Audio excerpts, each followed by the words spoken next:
Yo voy a darles historia de la iglesia y van a ser dos clases continuas. Y en cada clase que yo doy le pongo un título. Entonces, esta primera clase de historia de la iglesia se titula Los inicios de la iglesia cristiana o los inicios de la iglesia. Esa es la enseñanza número 1 dentro de esta materia, historia de la iglesia.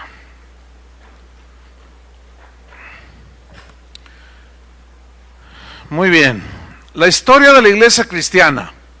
¿Cuándo comienza?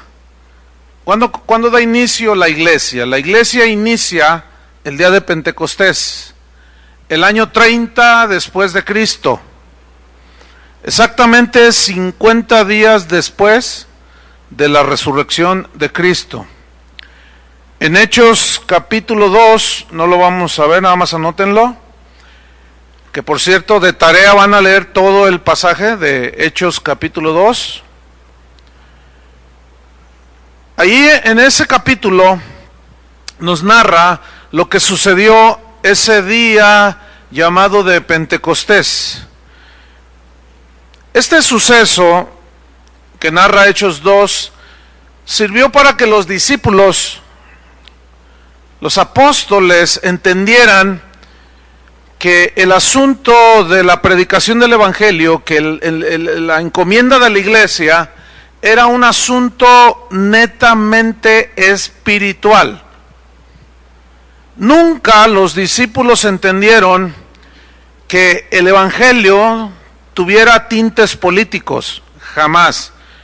Ni tampoco entendieron que debería de ser predicado por medio de política o por medio de llegar a los puestos políticos. Ellos habían entendido perfectamente lo que Jesús dijo cuando Él habló y dijo: dad al César lo que es del César y a Dios lo que es de Dios. El César es el gobierno y a Dios lo que es de Dios. Entonces ahí, en ese pasaje, Jesús divide de una manera determinante la misión de la iglesia, que es netamente de tipo espiritual. Nada absolutamente que ver con la política. Pero entonces aquí viene una pregunta. ¿Debemos los cristianos tener como meta obtener puestos políticos para gobernar desde allí cristianamente al mundo? La respuesta es no. No, porque si así hubiera sido, Jesús hubiera aceptado todas las insinuaciones que lo querían hacer rey, pero más rey político que espiritual. No, la respuesta es no. Hay una doctrina que ustedes deben de investigar ahí en sus investigaciones. Es una doctrina que está muy de moda, que está muy aceptada en muchas iglesias cristianas, y es la doctrina del dominio. También se conoce como la doctrina del reino ahora, que básicamente consiste, entre algunos de sus desaciertos doctrinales, consiste en hacer creer a la gente de que somos dioses, ¿sí? De que somos reyes y como reyes gobernamos, pero que este gobierno, para fin de extender el reino de Dios, dice esta doctrina del dominio, que hay que escalar puestos políticos para desde allí, según esta doctrina, establecer el reino de Dios. Pero nada que ver, absolutamente nada que ver con eso.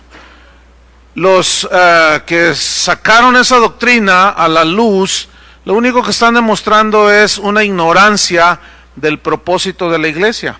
Pero no solo una ignorancia del propósito y misión de la iglesia, sino también de su encomienda, que es netamente espiritual, y no es haciendo política, sino es predicando el evangelio.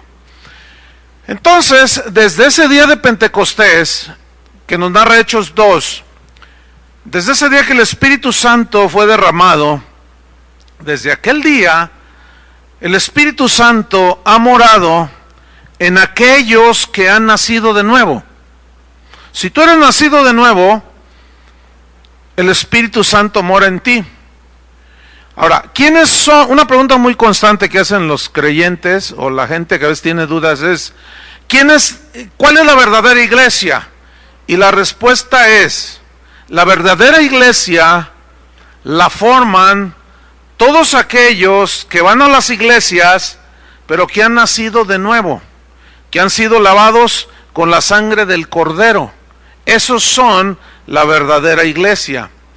Recordemos que Jesús enseñó que el trigo y la cizaña siempre estarían juntos. ¿Se acuerdan de esa parábola? Y ahí es donde muchos se confunden entre la multitud. El trigo y la cizaña, hay cristianos verdaderos y cristianos falsos. Entonces, la iglesia verdadera no es una que se denomine con tal nombre, no, sino la iglesia verdadera la forman, repito, aquellos que han nacido de nuevo y han sido lavados con la sangre de Cristo. Y pueden ser de las diferentes iglesias. Yo estoy consciente, como pastor de una iglesia, que es casa de oración, que no todos los que asisten son nacidos de nuevo. Yo sé y lo entiendo perfectamente bien, que no todos los que vienen al instituto bíblico, no, se ha de haber 2, 3 cizañas por ahí. Pues Jesús lo dijo, es bien claro. ¿Sí? Entonces, ¿cuál es la verdadera iglesia? ¿Quiénes la forman? Los que han nacido de nuevo. Porque el hecho de asistir a una iglesia no hace cristiana a una persona. También el diablo se mete. Entonces, ¿ya por eso se hizo cristiano el diablo? No. Originalmente, entonces, la iglesia estaba formada por puros judíos. En su origen fueron puros judíos, Jesús era judío. Pero los planes de Dios era que los gentiles o los no judíos de todos los demás pueblos, lenguas y naciones fueran incluidas. Eso estaba en el plan de Dios. Vamos a ver Efesios 2:11. Efesios 2:11. Claudia, ¿me le subes al monitor el 3, por favor? Efesios 2:11 al 15. Efesios 2:11 al 15. Ahí está mejor. Y un poquito afuera, poquitito, para no gritar. Efesios 2:11 al 15. Ahí está. Voy a leer. Ustedes me pueden seguir. No necesariamente abren ahí el texto para irnos un poco más rápido. Pero si son veloces, pues está bien. Efesios 2:11 dice, por tanto, acordaos de que en otro tiempo vosotros, los gentiles, en cuanto a la carne, esos somos nosotros, o sea, no somos judíos de raza, dice, erais llamados incircuncisión, por la llamada circuncisión, o sea, por los judíos, hecha con mano en la carne, o sea, eran judíos, aquellos que nacían, venían de la descendencia de Abraham, eran circuncidados, y esa era una señal de que eran judíos. Versículo 12. En aquel tiempo, hablando de nosotros los no judíos, estabais sin Cristo, alejados de la ciudadanía de Israel y ajenos a los pactos de la promesa, sin esperanza y sin Dios en el mundo. Pero ahora en Cristo Jesús, vosotros que en otro tiempo estabais lejos, habéis sido hechos cercanos. ¿Por qué? Por la sangre de Cristo. Porque Él es nuestra paz, que de ambos pueblos, es decir, judíos y gentiles, hizo un solo pueblo, derribando la pared intermedia de separación, aboliendo en su carne o en su cuerpo las enemistades, la ley de los mandamientos expresados en ordenanzas, para crear en sí mismo de los dos un solo y nuevo hombre, haciendo la paz, y mediante la cruz reconciliar con Dios a ambos, o sea, judíos y gentiles, en un solo cuerpo, matando en ella, o sea, en la cruz, las enemistades. Y vino y anunció las buenas nuevas de paz a vosotros que estabais lejos, o sea, a nosotros los gentiles, y a los que estaban cerca, los judíos. Por medio de él, porque por medio de él, o sea, de Jesús, los unos y los otros, judíos y gentiles, tenemos entrada por un mismo espíritu al Padre. ¿Sí? En Pentecostés todos los que estaban ahí en el aposento eran judíos, pero aquellos 3,000 que se convirtieron, la mayoría eran gentiles. ¿Sí? Y ahí está un mismo espíritu, versículo 19.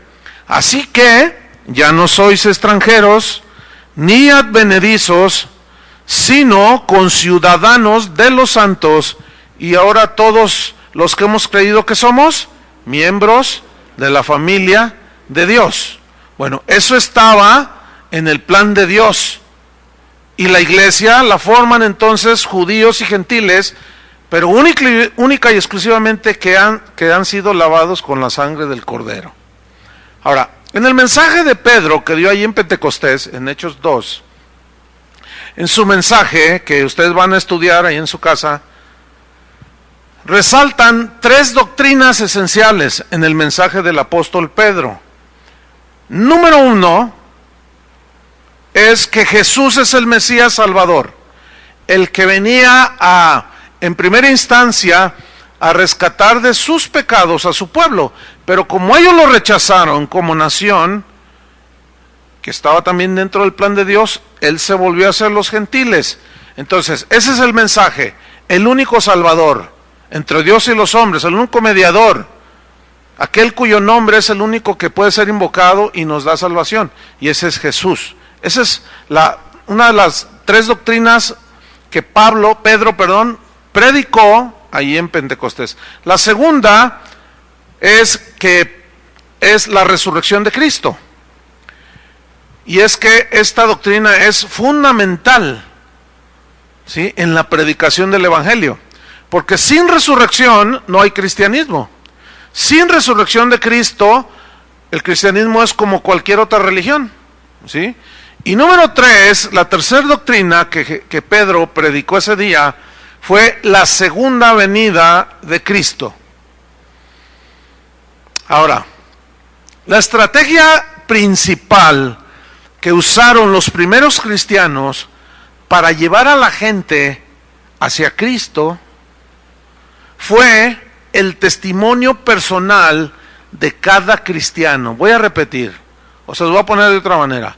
¿Cuál fue la estrategia principal que los primeros cristianos usaron para compartir de Cristo y acercar a la gente hacia Dios a través de Cristo? ¿Qué fue? Su testimonio personal. O en otras palabras, el compartirle a la gente personalmente, ¿sí? Y esto lo hicieron cada uno de los cristianos. Un estudio serio del libro de los Hechos de los Apóstoles claramente nos muestra que los primeros cristianos, escuchen esto, los primeros cristianos jamás usaron métodos manipuladores para que la iglesia creciera, jamás, nunca lo hicieron. Lo que el libro de los Hechos registra acerca de la vida de los primeros cristianos es una vida de comunión continua con Dios. Cada creyente era guiado por el Espíritu Santo. Jesús lo enseñó, Pablo lo enseñó posteriormente. Jesús habló de que el Espíritu Santo nos guiaría a toda la verdad. Pablo dijo al respecto de que los que son guiados por el Espíritu Santo, esos son, ¿qué?, hijos de Dios. Entonces lo que se ve en el libro de los Hechos en cuanto a la propagación del Evangelio no son campañas, no son estrategias que hoy se usan, no, para nada. Si ustedes leen el libro de los Hechos, cuando iniciamos Casa de Oración, ya van a ser casi los 30 años, nunca se me olvidará, el Señor me dijo, lee el libro de los Hechos, pero de una manera detenida. Entonces yo lo hice y terminé, y pues había hecho unas anotaciones. Entonces el Señor me dijo, vuelve a leerlo de nuevo. Cuando terminé me volvió a decir, vuelve a leerlo. Lo estudié no sé cuántas veces. ¿Por qué Dios me llevaba al libro de los Hechos? Para enseñarme precisamente este punto, que es muy importante, porque todos los pastores por muchas diversas razones, en primera instancia todos queremos que las iglesias crezcan, ¿sí o no? Yo no conozco un pastor que no quiera que su iglesia crezca. Dios también quiere añadir a la iglesia, pero el problema es que no nos ajustamos a los principios que Él dejó establecidos y queremos inventar el hilo negro. Entonces lo que yo descubrí en primera instancia fue que los discípulos jamás, ¿escucharon eso? Jamás, y lo comprobé un montón de veces, nunca utilizaron una estrategia planeada. Jamás. ¿Qué hacemos ahora? Justamente eso. ¿Sí? Y se cae en metodologías que rayan en la manipulación. Con tal de jalar gente, se diluye el evangelio.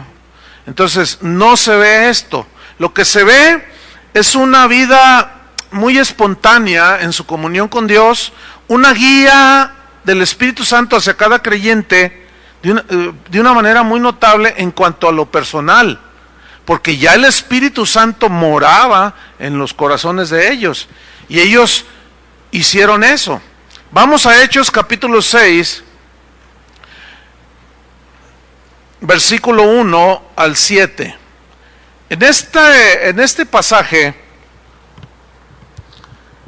notamos cómo ellos iban solucionando los asuntos, los problemas,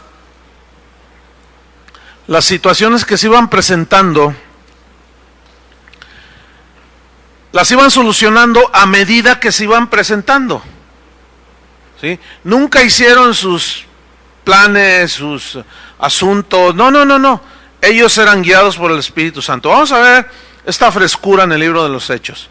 Dice Hechos 6:1, en aquellos días, como creciera el número de los discípulos, hubo murmuración de los griegos contra los hebreos, de que las viudas de aquellos eran desatendidas en la distribución diaria.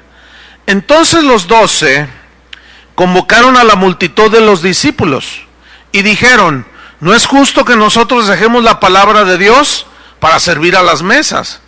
Buscad pues, hermanos, de entre vosotros a 7 varones de buen testimonio, llenos del Espíritu Santo y de sabiduría, a quienes encarguemos este trabajo. Y miren el versículo 4. Y nosotros, dijeron los apóstoles, persistiremos en la oración y en el ministerio de la palabra. Pongan atención.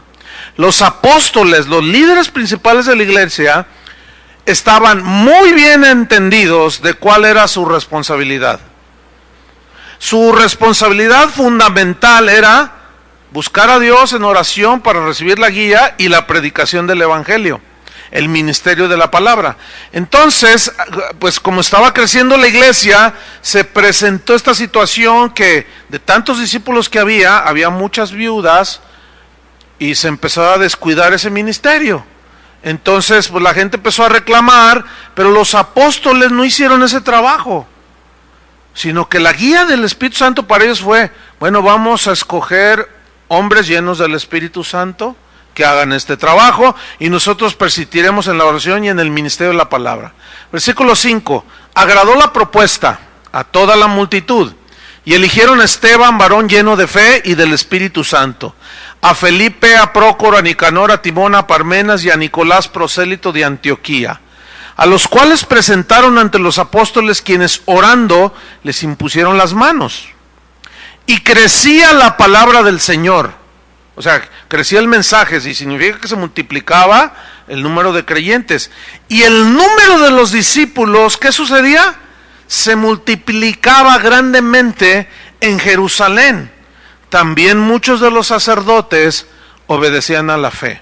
Hasta este momento, y en todo el libro de los Hechos, repito, nunca se vieron estrategias planeadas de parte de ellos. Cosas raras. Vamos a ganar a Jerusalén para Cristo, porque nunca todo Jerusalén se convirtió. Había un trabajo clave en la vida de los apóstoles. Era medular para que la iglesia se extendiera y que los apóstoles y los pastores de ese tiempo hicieron, porque conocían la instrucción bíblica. Y Pablo la plasmó en Efesios 4:11. ¿Cuál es el trabajo medular de un pastor, de un maestro de la Biblia, de un hombre de Dios, de un ministro del Señor? ¿Cuál es el trabajo medular? ¿Organizarles conciertos a las ovejitas? ¿No? ¿Organizarles ahí sus cositas ahí para que se entretengan? No. El trabajo medular aquí está expresado en Efesios 4, versículo 11 al 15. Voy a leer. Dice, y él mismo, o sea Cristo, constituyó a unos apóstoles en primera instancia, a otros profetas, a otros evangelistas, a otros pastores y maestros. Bien, versículo 12, ¿con qué propósito el Señor constituyó estos 5? Algunos dicen que son 4, que porque pastores y maestros es uno solo, pero sean 4 o 5, los que sean. ¿Cuál fue el propósito por el cual Dios estableció estos oficios y estos ministerios fundamentales en la iglesia? La respuesta está en el versículo 12. Apóstoles, evangelistas, pastores, maestros, etcétera, a fin de que perfeccionar a los santos para la obra del ministerio, para la edificación, o sea, la construcción espiritual, ¿de quién? Del cuerpo de Cristo. ¿Quién es el cuerpo de Cristo? Cada creyente. ¿Sí? Versículo 13. Hasta, esa palabra es muy importante en estos versículos. Hasta, o sea, hay una meta a llegar. Hasta que todos lleguemos a la unidad de la fe y del conocimiento del Hijo de Dios, a un varón perfecto, a la medida de la estatura de la plenitud de Cristo. Otro propósito, para que ya no seamos niños fluctuantes, llevados por doquiera de todo viento de doctrina, por estratagema, engaño de hombres, que para engañar emplean con astucia las artimañas del error, sino que siguiendo la verdad en amor, o sea, las verdades del Evangelio, crezcamos. Ahí está el propósito que tiene cuando Dios llama a alguien para que sea su ministro, su siervo, etcétera. Crezcamos, para crecer, para llevarlos hacia la madurez. Crezcamos en todo en aquel que es la cabeza, esto es Cristo. Entonces, el propósito que Dios tenía y sigue teniendo para los que Él llama al ministerio es para capacitar, perfeccionar a los santos. La palabra perfeccionar viene de un término griego, catartizo, con K y Z, catartizo. Y esta palabra significa, tiene múltiples significados. Entre otros es restaurar, hacer apto a alguien, preparar, capacitar, instruir, ajustar, reparar, entre otros significados. Ahora, perfeccionar a los santos. ¿A cuáles santos? A San Pillín y a San Pascual. No, los santos son los creyentes, ¿no? Entonces, los pastores, los ministros, los maestros, los apóstoles, los evangelistas están para restaurar, para preparar, para capacitar, para instruir, para ajustar, para dirigir, para guiar. ¿A quiénes? A los santos. Este es el trabajo fundamental. Hace poco me preguntaron, oiga pastor, ¿por qué usted no sale a las calles a predicar? Y, cuando yo iniciaba, me subía a los camiones, íbamos ahí al centro, andamos por todos lados. Pero un día Dios me llamó al ministerio y mi trabajo fundamental es capacitar, hacerlos aptos, enseñar, instruir, ajustar, dirigir, disciplinar, perfeccionar a los santos. Ese es mi trabajo fundamental. Entonces, si yo me salgo a la calle, pues me voy a gastar 3, 4 horas, 5 horas o toda la tarde. Y ese no es ahora mi trabajo fundamental. No. Pero sí le hablo a la gente cuando Dios me pone a alguien allí. Pues eso es obvio. Ahora, dice para perfeccionar a los santos. ¿Para qué? ¿Para qué se maduran, se restauran, los capacitas, los instruyes? Para la obra, ¿de qué? Del ministerio. Y aquí la palabra obra viene del griego ergón, que significa trabajo, significa labor, significa ocupación. Entonces, fíjate, los pastores estamos para restaurar, hacer aptos, preparar, instruir, etcétera, etcétera, para el trabajo, para la labor y la ocupación, ¿de qué? Ahí mismo te lo dice el versículo 11, del ministerio. ¿Para quién es el que va a hacer el ministerio? ¿Quién es? Díganlo fuerte. La iglesia somos los creyentes. Entonces, para perfeccionar a los santos, para la obra, para el trabajo, para que ellos hagan el trabajo, la labor, la ocupación del ministerio. La palabra ministerio viene del griego diaconía, que significa servicio, significa ayudar a alguien que necesita, significa socorrer. Y todo esto tiene una connotación netamente espiritual. Yo no puedo hablarles a todos. ¿Me explico? Yo no puedo salir y hablarles a todos. Pero si 50 personas salen o le predican a 50 personas, pues es un trabajo del cuerpo, ¿entienden? Entonces, los primeros discípulos, los apóstoles, entendían perfectamente su trabajo. Y eso es uno de los grandes males del cristianismo del siglo XXI. Los pastores no saben ni qué onda. Piensan que nada más se trata de hacer reuniones, gritar un montón en el micrófono y escupir ahí el micrófono y asustar a la gente con gritos para que digan, ¡ay, qué ungido está! Traerles un cantante, hacerles su show y todo. No, nada que ver, hermanos, nada que ver. Entonces, los primeros ministros, o en este caso los apóstoles, de la incipiente iglesia, ellos cumplieron su trabajo.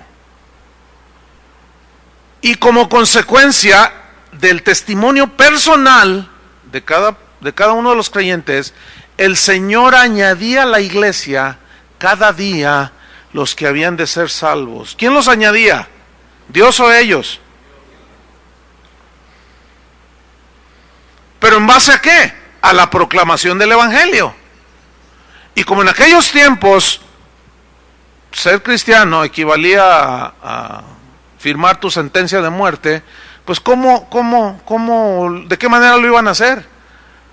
Todos los ejemplos que se ven en la Biblia eran testimonios personales, ¿sí? Ahora, cuando estaban en Pentecostés, que había mucha gente allí que se convirtieron 3,000, no fue planeado, ¿verdad que no? Fue planeado por Dios, que eso es diferente.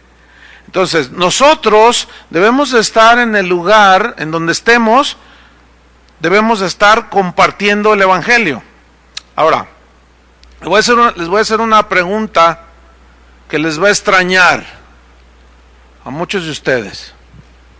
La pregunta es esta: ¿saben ustedes por qué existen los seminarios bíblicos? Pues qué pregunta, ¿no? Alguno puede decir, no, pues para prepararse, o quién sabe cuánta cosa se puede, pero va enfocado a esto. ¿Por qué existen los seminarios bíblicos? ¿Saben por qué existen? Porque los pastores no hacemos nuestro trabajo de perfeccionar a los santos. Por eso existen las escuelas bíblicas. Entonces, algunos de ustedes dirán, entonces usted se está contradiciendo. No me estoy contradiciendo. Porque esta escuela bíblica es de casa de oración. O sea, ¿quiénes son los encargados de enseñar a la gente, capacitarla, restaurarla, dirigirla? Nosotros. Pero tenemos que entender bien el trabajo. Les voy a decir algo, no quiero que se ofenda a nadie, porque luego a veces se ofenden. Son de corazón de chocolate.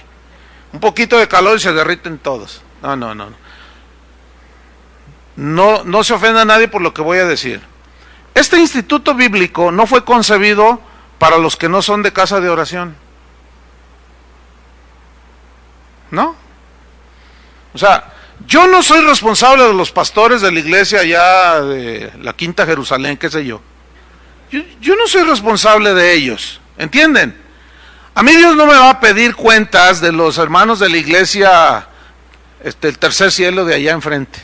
No, a mí Dios no me va a pedir cuentas de ellos, pero para nada.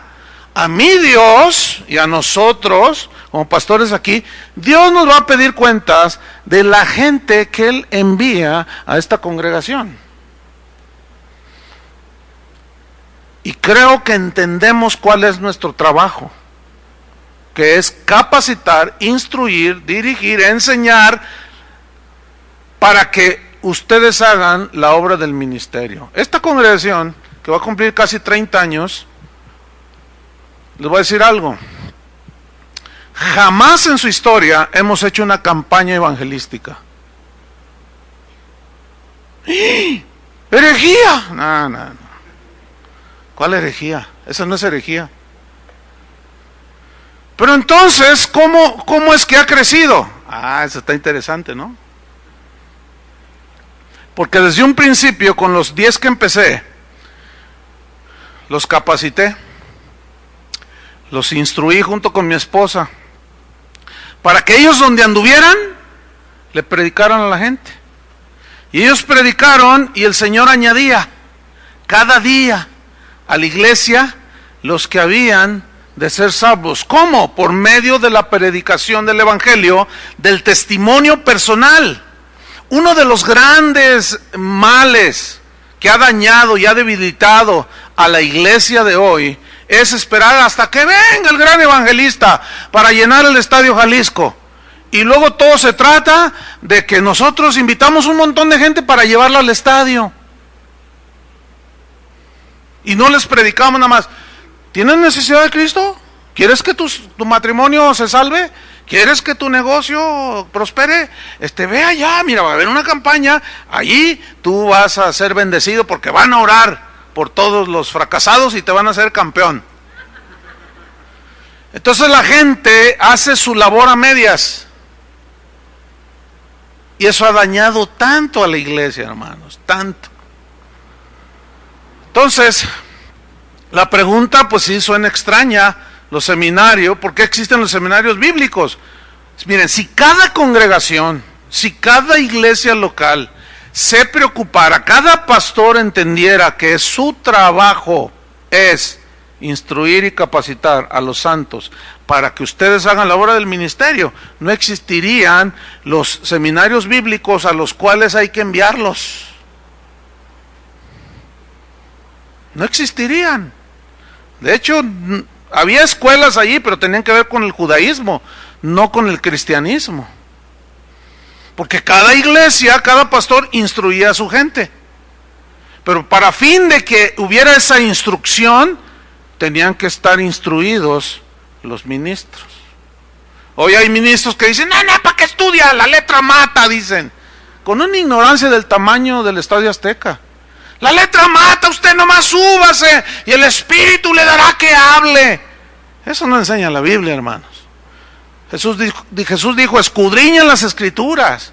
Pablo dijo, la Escritura es útil para enseñar, para redarguir, para corregir. Nunca digo, párense allí. Y es que confunden un versículo de Mateo, donde Jesús dijo, cuando los persigan y los agarren y los lleven ante los tribunales, no piensen lo que van a decir, porque el Espíritu Santo les va a dar que hablar. Pero no está hablando de la predicación, hermano, está hablando de la defensa. En fin, entonces el asunto es que este instituto no se concibió así. Sin embargo, empezaron a llegar personas. Tampoco les podemos decir que no. Me explico. Porque pues no es lo más óptimo. Pero tampoco les podemos decir que no. Ahora, ¿por qué no es lo más óptimo? ¿Saben por qué? Porque el flojo del pastor no quiere estudiar. Y luego manda 2 o 3 y luego aprenden y regresan y luego los ve como competencia. y luego los empieza a hacer a un lado porque dicen, no hombre, estos me van a tumbar el pastorado, y los ven ya como peligrosos. Eso, miren, yo estuve en una escuela bíblica que era de la iglesia donde yo estaba, y empezaron a llegar un montón de estudiantes de todo, llegaron gentes de Canadá, de Estados Unidos, de todo México y algunos de Centroamérica. Y cuando ellos regresaban, si es que regresaban, ¿por qué? Porque una vez que ya, es que miren, por ejemplo, este instituto bíblico, casa de oración, aquí enseñamos la palabra de Dios conforme a la dirección que a nosotros Dios nos está llevando. Pues eso es entendible, ¿no es cierto? Entonces, si alguno viene de otra iglesia o de otro país, porque aquí ya hay gente de Argentina, de Estados Unidos, de Canadá, de muchos lugares. Yo, miren, cuando me escriben, quiero ir al instituto, yo los desanimo, es en serio. No, ¿a qué vienes? Escúchalo por internet. ¿Saben por qué? Porque se desligan 2 años de su iglesia. Entonces ellos crecen y cuando llegan, regresan, ya Dios va por otro lado allá. Entonces tú traes otra visión, por llamarlo de una manera más espiritual, para que se entienda. Entonces ya tú dices, no, esto es lo de diario. Y luego, pastor, ¿sabe qué? No encajo allí, no encajo. Entonces es un dilema, es una lucha. Pero bueno, lo importante es que aprendan la palabra de Dios. Las cosas no son como deberían de ser. Y bienvenidos todos. Si llegan de Rusia, pues que se vengan también.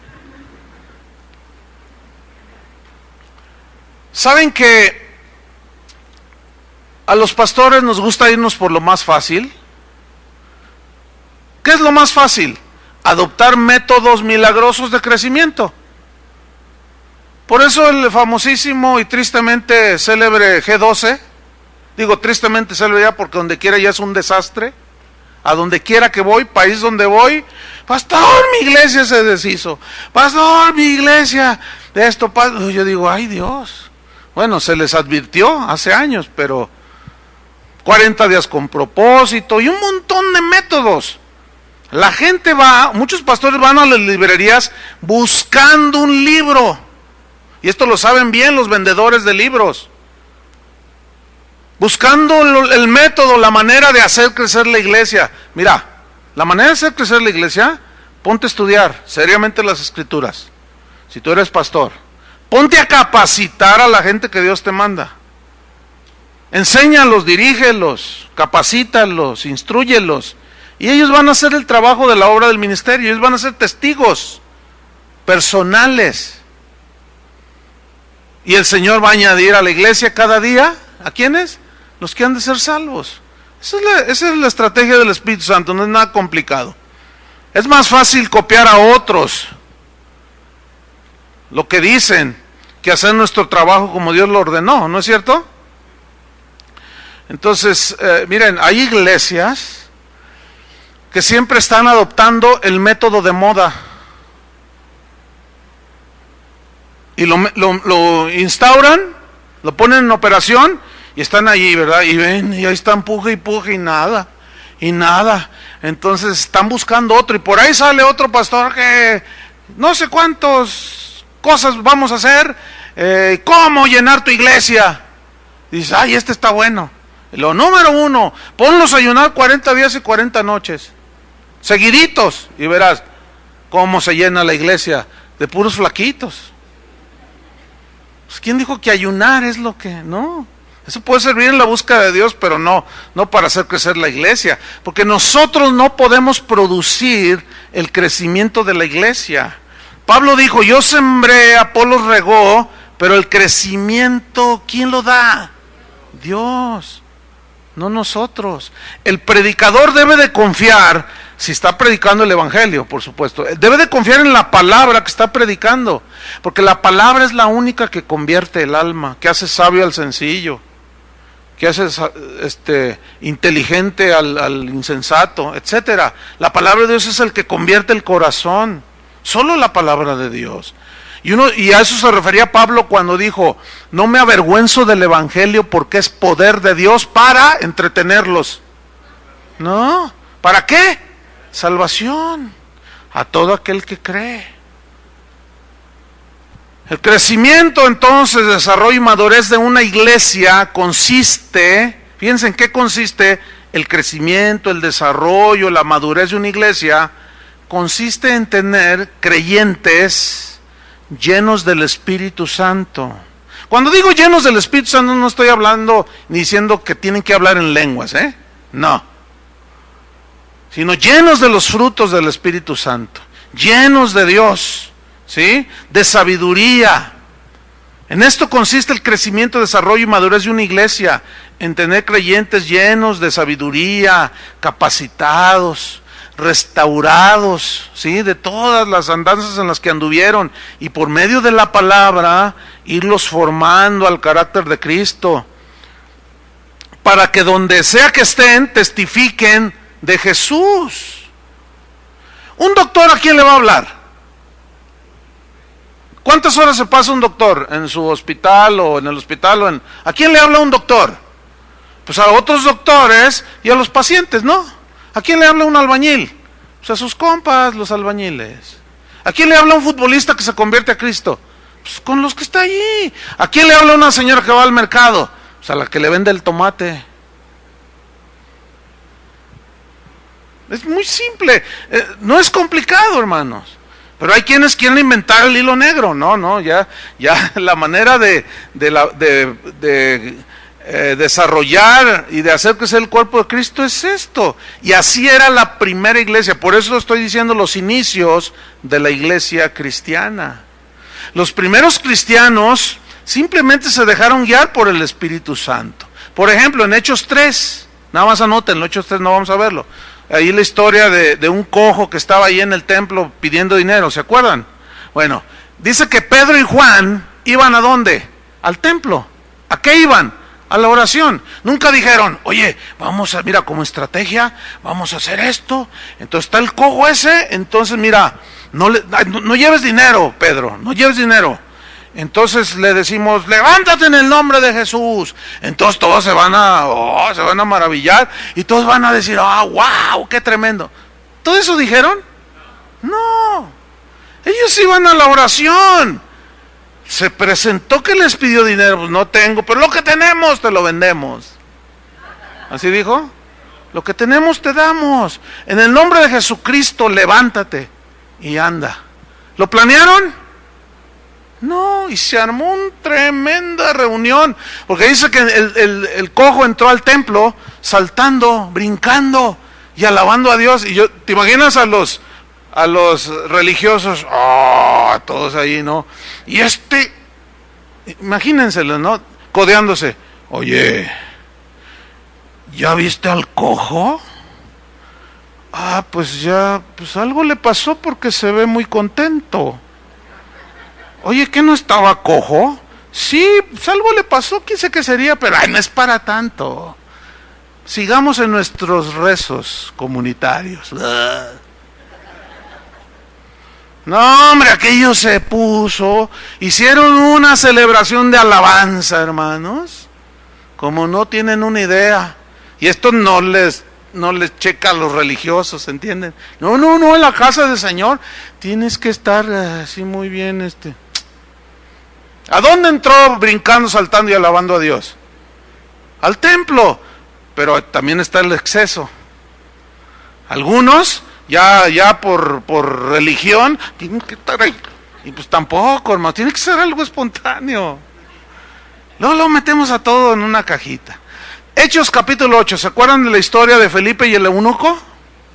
Felipe iba huyendo de la persecución.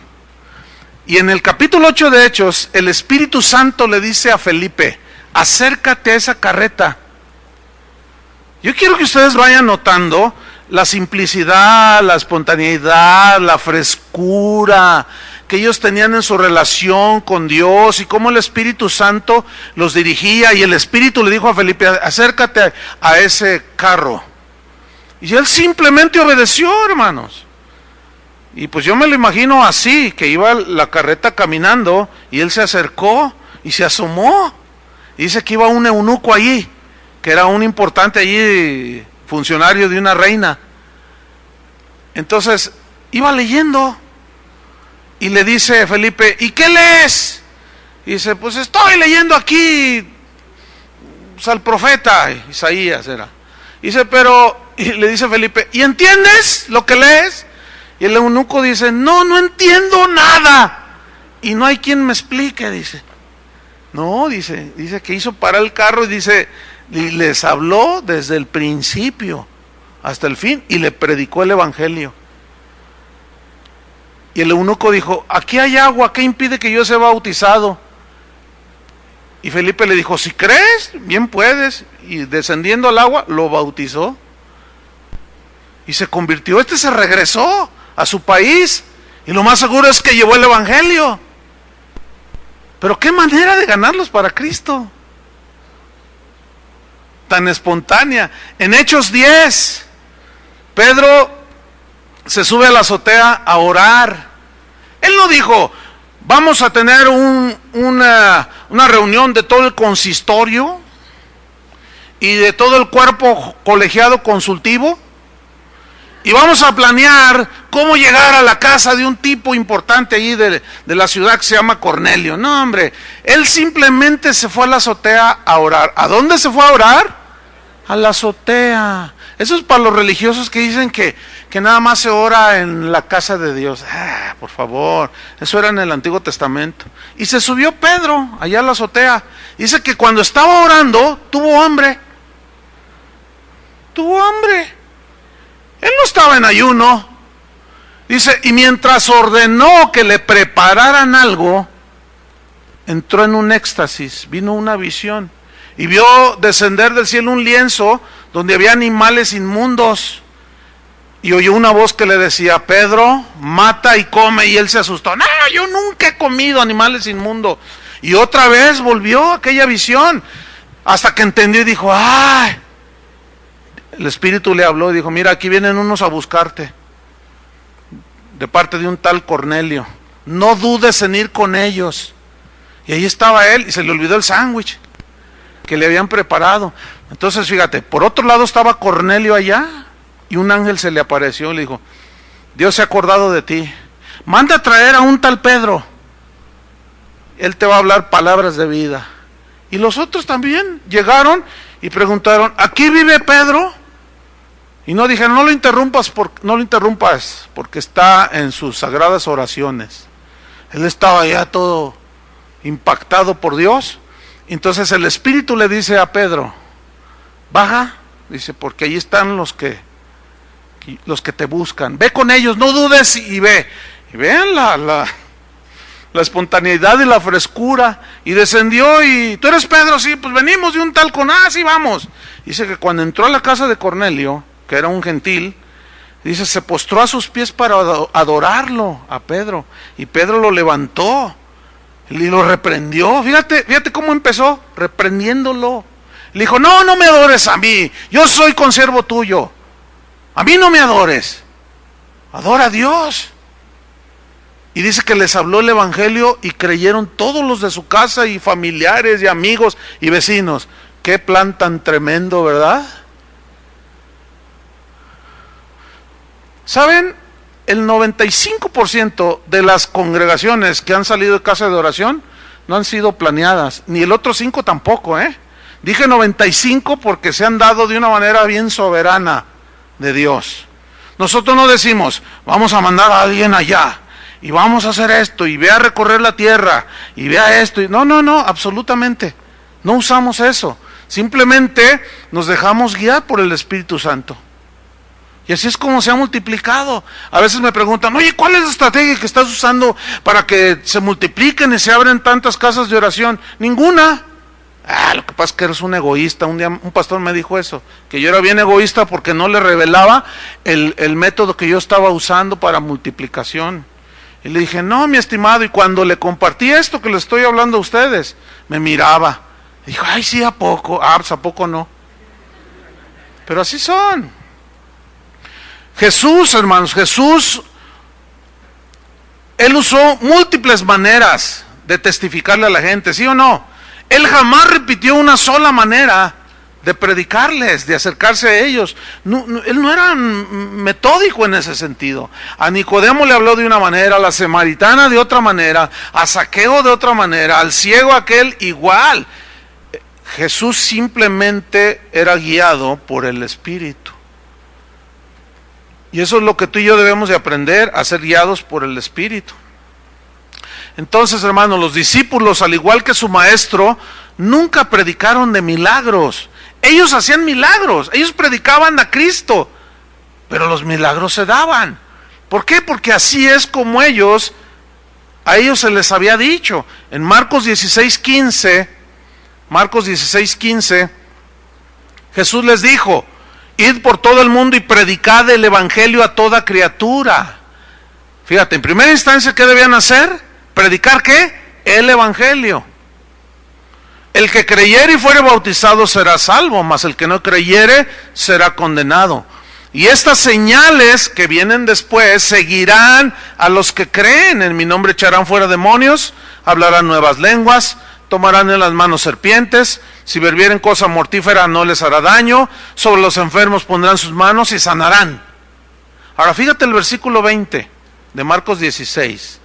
Aquí está el mismo principio, y esto no ha cambiado, hermanos, Dice, y ellos, después de esas órdenes que les dio Jesús, saliendo, predicaron en todas partes. ¿Qué predicaron? ¿Milagros o el evangelio? El evangelio. Y dice, ayudándoles el Señor y confirmando la palabra con las señales que le seguían. Amén. Ahí está. El mensaje es Cristo. Las señales esas vienen después. ¿Qué se hace el día de hoy? Todo lo contrario. Se hacen señales para traerlos a Cristo. Y una vez que ya se salieron con la suya, se van y nunca regresaron a la iglesia. Nunca se convirtieron. Hechos 1:8, que todo el mundo conoce. Pero recibiréis poder previo a Pentecostés. Recibiréis poder cuando haya venido sobre vosotros el Espíritu Santo. Miren, la mayoría, sobre todo los de corte carismático pentecostés o pentecostal, siempre que leen este versículo lo aplican, recibiréis poder para hacer milagros. No, ¿qué dice Hechos 1:8? Recibiréis poder, el dunamis, la dinamita, cuando haya venido sobre vosotros el Espíritu Santo y me seréis testigos en Jerusalén, en Judea, en Samaria y hasta lo último de la tierra. ¿Poder para qué? Para testificar, hermanos, del evangelio, de la muerte de Cristo, de la resurrección de Cristo, de la segunda venida de Jesús, la doctrina cristiana, poder, sabiduría para hacerlo con eficacia. Pero, ¿qué sucede? Antes de irnos a un receso, los discípulos se les había dado la instrucción de que salieran por todo el mundo, pero se quedaron en Jerusalén, ¿se acuerdan? Y dijeron, no, pues aquí nos quedamos, aquí está la cosa muy a gusto. Y de pronto viene el martirio de Esteban, ahí en Hechos capítulo 7. Era aproximadamente el año 35 después de Cristo. Y a partir de entonces se desató una persecución y así los discípulos fueron esparcidos por todo el mundo. ¿Sí? Se fueron a Asia, África, llegaron hasta el África, llegaron a Europa, todos esos que fueron dispersados.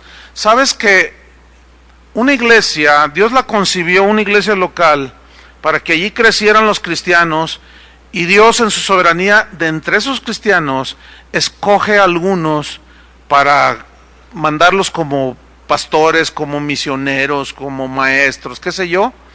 Y cuando una iglesia no tiene bien entendido esto, les voy a contar una experiencia rápidamente. En la iglesia donde yo crecí, me convertí, donde me congregaba, enseñaban la palabra de Dios. Y los discípulos se multiplicaron.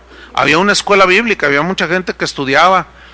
Había tantos dones, tanto talento espiritual, tanto llamado, había tanto poder ahí concentrado, que la verdad sucedían cosas tremendas. Pero al igual que los discípulos de aquel tiempo, nos quedamos todos allí. Pero allí el responsable era el pastor. Y el pastor, en lugar de impulsar el salir y evangelizar a las naciones, o cuando menos aquí en México, o cuando menos aquí en los ranchos alrededor de Jalisco, en lugar de hacer eso, él cometió un gravísimo error de decirnos, porque a mí me lo dijo inclusive, nunca te vayas de aquí, porque aquí está la gloria de Dios, dijo. Y justo como a los 15 días que nos dijo a mí y a mi esposa que no nos fuéramos, viene el llamado para salir. Y hubo un conflicto allí. ¿Por qué? Porque no quería soltar. ¿Qué permitió el Señor? Que aquella congregación, todavía anda por ahí, dando tumbos, pero aquella congregación sufrió un sacudimiento tal que se dispersaron todos los que estábamos ahí. Posterior a nuestra salida, después salió otro, los pastores, después otro, y después muchos de los estudiantes que se habían graduado, pero que el pastor nunca entendió que debería de soltarlos. Los quería todos ahí metidos para que la iglesia tuviera más renombre. Dios permitió que aquella congregación fuera sacudida y salieron los pastores por todos lados y hoy andan por un montón de lugares porque no entendió. Y esa iglesia hoy es ni fu ni fa, y lo digo con tristeza porque es la iglesia donde yo nací. Si crecí no lo sé, pero ahí estuve. Sí, recibí bendición, por supuesto, nada más es un dicho. Para terminar esta sesión, viene la persecución. Aparece un joven llamado Saulo, odiaba a los cristianos, y se desencadena la persecución. ¿Sí? Salen los cristianos por todos lados y como consecuencia se desencadenó la expansión del evangelio. En otras palabras, el Señor diciendo, ¿no les dije que me serían testigos en Jerusalén, en Judea, que era la siguiente región, y luego en Samaria y hasta lo último de la tierra? Y todos se quieren quedar en Jerusalén. ¿Y qué si Dios te dice, vete hasta Samaria? ¿Qué vas a hacer? Dios va a permitir algo para que el evangelio corra. Y Saulo fue usado en su ignorancia para propiciar esta persecución. Y bueno, ustedes conocen su historia en Hechos capítulo 8. Cómo es que él persiguió a los cristianos y se fueron huyendo por todos lados, pero en esa huida predicaban el evangelio. Nadie sabe para quién trabaja, ¿verdad? Pero después viene la maravillosa conversión de Saulo en el capítulo 9. Y de perseguidora de la iglesia se convierte en el más poderoso predicador del evangelio. Esto es algo maravilloso. Después, en Hechos 15, se celebra el primer concilio de la iglesia cristiana. Fue en Jerusalén, se conoció como el concilio de Jerusalén, Hechos 15, años 50 después de Cristo. ¿Cuál fue el asunto a tratar? El asunto era si se aceptaba a los gentiles o se les rechazaba como parte de la iglesia. Entonces se juntaron los apóstoles, los discípulos que ya tenían experiencia, que tenían madurez, y debatieron en las escrituras, basados en ellas, si los gentiles que habían recibido el Espíritu Santo también cuando Pedro les predicó, si debían de ser aceptados o no. Cuando ellos entendieron que también Dios aceptaba a los gentiles, dijeron, no, pues no se les inquiete y bienvenidos sean. Bueno, esto de hacer concilios para debatir, para llegar a un acuerdo de acuerdo a la Biblia, conforme a la Biblia, esto se ha perdido para desgracia de la iglesia, hermanos. Esto ya no se hace así.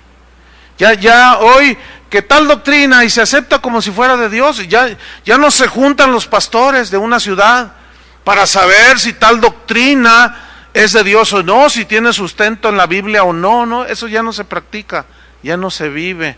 Por lo tanto, hoy es una anarquía casi total en la iglesia. Por último, hermanos, vamos a dejarlo aquí. Vamos a tener 5 minutos, nada más 5 minutos, ¿sí?, de receso para continuar con los inicios de la iglesia.